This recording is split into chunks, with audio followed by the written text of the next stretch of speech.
Welcome, traveler, to the Tavern of Tales, where anything but regular, including our ales, for the what we serve you cannot drink.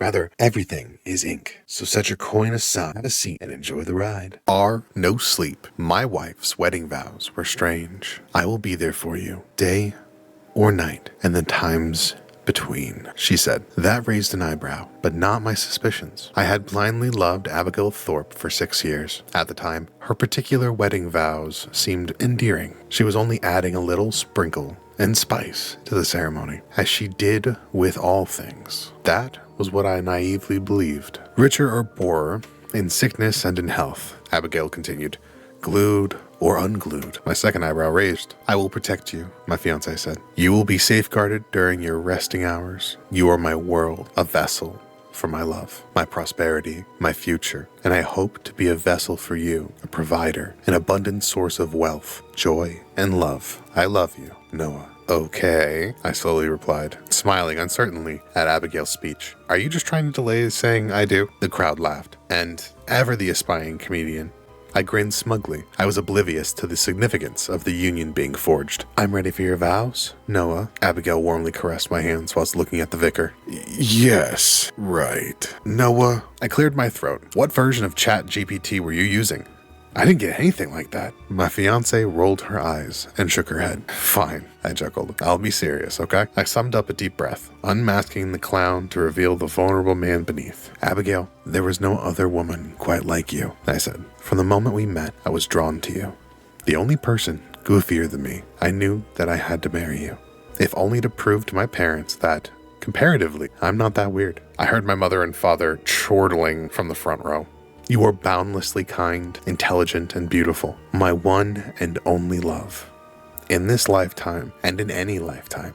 Pausing for the obligatory utterance of ooey gooey approval from the crowd. I love you, Abigail. And do you promise to be a vessel for my love? She pressed, fidgeting on the spot. That was the only odd question which didn't surprise me. It was a vow my fiancé had requested, that we would both be love vessels for one another. Abigail had always been a poet. All teasing aside, I viewed her entire declaration as a typical Abby oddity. The vessel vow was no different. It was just her unusual form of love language. Something of an innuendo, perhaps, I thought, stifling a grin. I promise to be a vessel for your love. I agreed. Once the words escaped my lips, I immediately caught a glimpse of something in Abigail's eyes. The fleeting reflection of a shadow in the corner of the church. It had the shape of a man, a misshapen man, and it came with the sensation of my brain being painfully clamped, only for a moment, but long enough to make me wince. Noah? The vicar asked, noticing my brief flinch. I'm fine, I muttered, shaking my head to free the pins and needles. Abigail smiled. It was a fox smile, not the adoring one I'd come to know over the years. It is time for the declaration of intent. Do you, Noah Chapman, take Abigail Thorpe to be your lawfully wedded wife? The vicar asked. I do, I said, eye twitching as I wrestled with what felt like ethereal fingernails digging into my skull. And do you, Abigail Thorpe, take Noah Chapman to be your lawfully wedded husband? The vicar asked. I do, my fiancé nodded, lips bending ever upwards. Then by the power vested in me, I now pronounce you husband and wife. You may kiss the bride, the vicar said. The crowd roared with applause as my mouth met Abigail's pursed lips. Much like her smile, much like that entire ceremony, it was nothing like any other kiss we'd shared. I had never felt both warm and cold from her touch. I'd never felt that way from anything. It was the happiest moment of my life, yet it was clouded by trepidation, a clinging fear. But what followed was not horror. My wife and I began a whirlwind romance, a relationship deeper than the one we had prior to marrying, that swiftly flushed any doubts down the drain. The slight blip on our wedding day must have been jitters. That was what I chose to believe. A cliche, but one that made the most sense. The first bump in the road came a month down the line. The topic of our living situation arose for the 100th time. From her late parents, Abigail inherited the family home and a sizable plot of land. She wanted us to move there. Understandable, of course. However, I resented the idea of her relatives viewing me as a gold digger. Her great aunt once made a chastising remark that stuck with me. Everybody knows the Thorpe name, She huffed to Abigail. I've got my eye on you, Chapman. The implication infuriated me. It was already financially stable before meeting Abigail. I worked as a senior software engineer. I didn't need the Thorpe fortune. The house is yours, I told my wife. Do what you want with it, but don't feel like you have to include me. It's your inheritance. I'd rather not move into that place. Abigail groaned. Stop being so stubborn. Noah, it's not a handout, okay? We're married. What's mine is yours. Well, what about Chris? I pointed out. Isn't he interested in it? Does he not resent your parents for leaving you the estate? He inherited a sizable sum of money, the yacht, and the lake house, Abigail said. My brother received just as much wealth as me. Does he see it that way? I asked. After all, we are talking about Thorpe Manor. That's your family's heritage. Heritage? Oh, please. Chris only cares about money. My wife laughed. You need to get over this, Noah. Nobody is going to despise you for living in that house with me. Forget my great aunt Gertrude. She's a bitter old woman, an aunt, might I add, who my mother hated. Arguing with Abigail was like chewing skirt steak. It was tough, and it ended up with jaw ache. Naturally, I eventually buckled and agreed to move to the Thorpe Manor. In fairness, Abigail was right. I was being stubborn. I admit my flaws. Pride is one of them. In truth, I did want to move there. The property was one of unbeatable splendor, and I was secretly jubilant at the prospect of living in the manor. Marital bliss resumed. All seemed well for the following few months. Better than ever before. As I said, I forgot all about the argument and the strangeness of our wedding day. And then came the migraines. Much like the day of the ceremony, electric shocks filled my head. Brain zaps. They flared up during the mornings, mostly, but the dull pain sometimes persists throughout the day. And there were other health issues. No matter how much I slept, I was perpetually fatigued, hazy-brained, living life on standby mode. It felt as if I were lugging a plumber brain around, to the detriment of my thinking ability. And that was strange, as I'd never been the type to feel excessively tired. I was a night owl, but suddenly, I seemed unable to stay awake past 10 in the evening, and nothing noticeable in my life had changed. Are you okay, sweetie? Abigail asked. I sighed heavily. I feel tired, my wife finished. Lie down for a little while, honey. I'll cook dinner tonight. No, I said I'd do it. Don't you have to prepare for that presentation in the morning? I asked. But Abigail shushed me, and I thanked her, giving her a tight squeeze. Then I waddled dozedly to the manor's spacious lounge, picking up one of the 3 sofas to rest my weary, weighty head. I slumped onto a cushion, and my body tumbled immediately into the land of Nod. But my dreams were feverish, the electric, surreal nightmares of a body running in fumes. When the body viciously reboots itself after countless sleepless nights, the mind runs wild.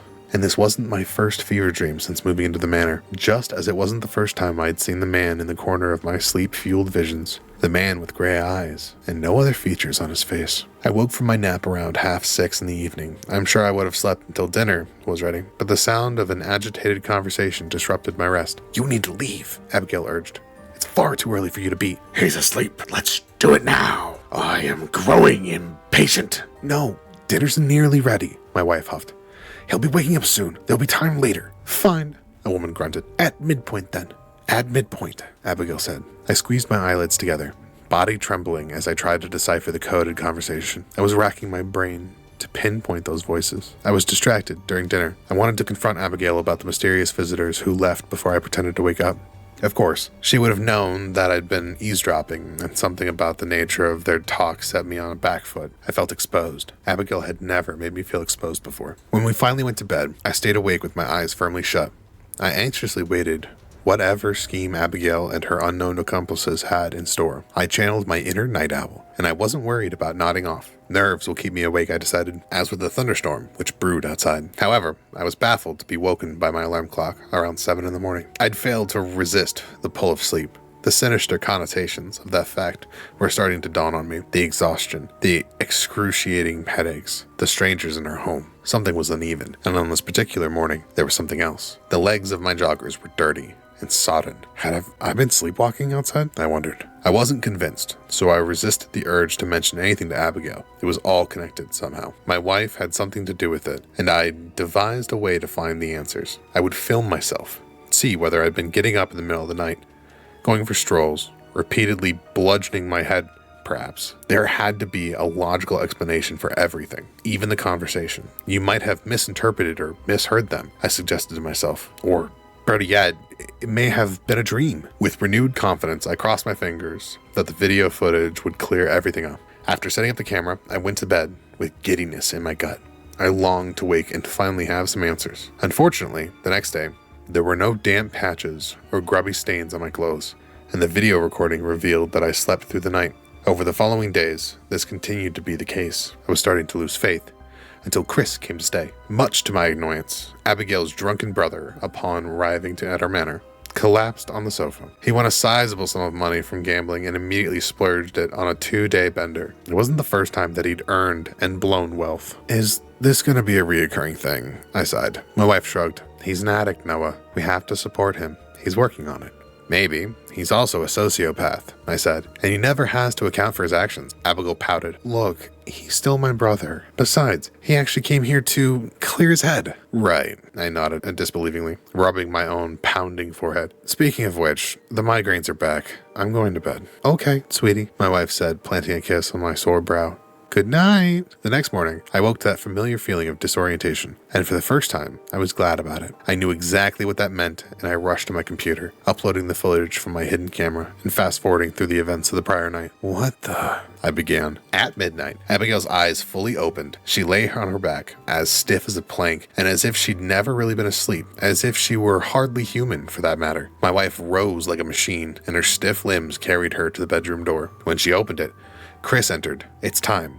Is he ready? My brother-in-law asked. Abigail nodded. Good, the man replied, before clearing his throat. At the midpoint, you unglue. In a blur of motion too fast to track, something awful happened. My body split in two. Abigail and Chris watched silently as my sleepwalking form rose from the bed, unbinding itself from the black, shadowy shape of my body left on the bed. My real-life jaw fell. I watched as my wife and brother-in-law walked out of the room, following by my zombified body. And left behind, there was only a black spectral form on top of the bed, a shadow that had my vague shape. It was a vibrating energy with my outline rigidly frozen in place. Hyperventilating, mind crippled by existential dread, I shivered in front of the computer screen, watching an unmoving recording of some terrifying spirit. After half an hour, Abigail and Chris returned, following seconds later by my shuffling, lifeless shell. Are you satisfied? My wife asked Chris. Never, her brother coldly replied.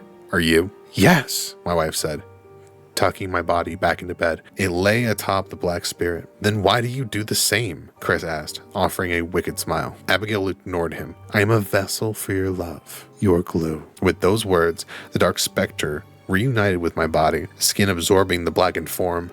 A second later, after rebinding, my recorded self started snoozing soundly. I love him, my wife said. You love what he can give you, my brother-in-law taunted. Good night, Abby. After her brother left the room, Abigail stood in silence for several minutes. She stared at the wall, panting heavily. I don't know what she felt. Rage, sadness, frustration. All I know is that her breathing suddenly slowed until she looked entirely peaceful, serene. And then her head cracked to the side, facing the filming camera. Fuck! I cried, falling off the desk chair.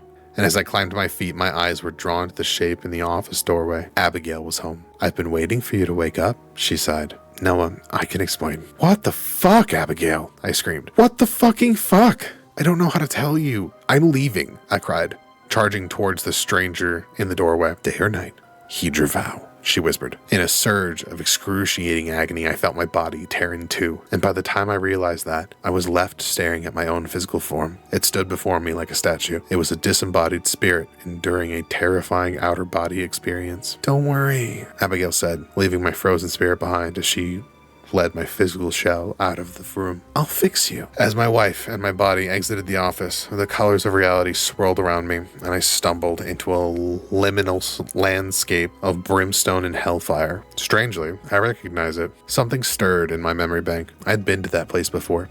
Numerous times. Every time the Thorpe split my soul from its vessel. And when I woke, I forgot. I was left with nothing but a pounding headache and questions. I decided this time would be different. Hello? I called. Now wasn't that delicious? Hard to say which tales are fictitious, but alas, our time has come to an end. Till next time, safe travels, friend.